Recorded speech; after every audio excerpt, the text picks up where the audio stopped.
దేవుని కొరకు నీ తపన ఎట్లా ఉండాలి అని అంటే, ఆయన నిన్ను చూసి మురిసిపోవాలి. ఎందుకంటే ఆయన హృదయ రహస్యములను కనుగొంటున్నాడు. ఆయన నీ లోపల ఉన్న ఆలోచన, నీ లోపల ఉన్నటువంటి తలంపును కనుగొంటున్నాడు. ఆయన సమస్తమును గ్రహిస్తున్నటువంటి దేవుడు. ఆయన సమస్తమును ఎరిగి ఉన్నటువంటి దేవుడు. ఆయన ఆ దేవుని ఎదుట నువ్వు ఎట్లా ఉన్నావు ఒకసారి ఆలోచించాయి. చూడండి ఒకసారి హెబ్రీలకు రాసినటువంటి పత్రిక. కనబడని సృష్టము ఏది లేదు,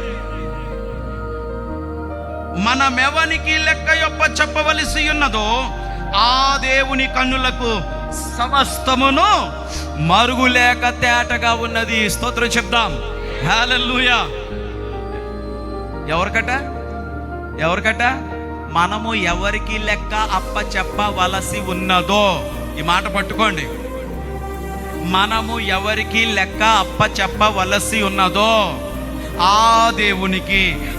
దేవునికి సమస్తము మరుగు లేకుండా తేటగా ఉన్నది.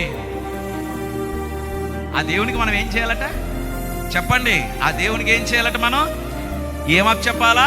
లెక్కప్ చెప్పాలా? ఎంత పరిగెట్టేసామో, ఎన్ని త్యాగాలు చేసేసామో, 10 మందికి, నలుగురికి, ఎదుటి వారికి భలే చెప్తాం, మామూలుగా చెప్పాం. అవే మామూలుగా ఉంటానండి నా భక్తి, అమ్మో ఇంకా ఆ రోజు నుంచి ఈ రోజు వరకు నేను మారిపోయానండి, అదండి ఇదండి, ఎన్నో ఊసులు చెప్పేస్తాం. నీ ఊసులు ఎవరికి కావాలి? నీ హృదయం దేవునికి కావాలి.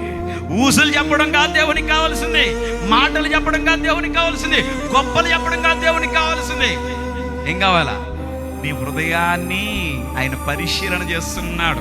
నీ హృదయ రహస్యములను గుర్తించే ప్రయత్నం చేస్తున్నాడు. అందుకనే నీ హృదయములో ఉన్న తపన ఆయనకు చూపించు, నీ హృదయములో ఉన్న ప్రేమ ఆయనకు చూపించు. స్తోత్రం చెప్దాం. హల్లెలూయా. ఆయనకి అన్ని కనిపిస్తున్నాయి. ఆయన